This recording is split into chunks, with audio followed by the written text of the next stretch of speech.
Assalamualaikum. Hari ni Cik Tangga nak share satu ilmu.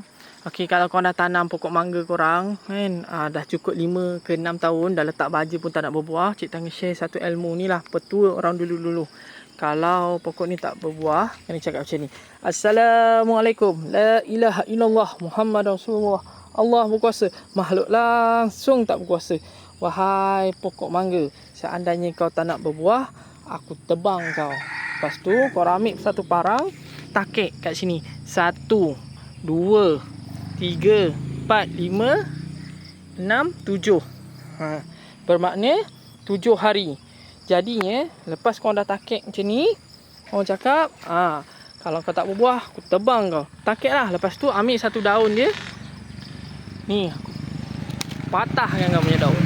Lepas tu dia akan berbuah. Nampak tu? Alhamdulillah jadi 1, 2, 3, 4.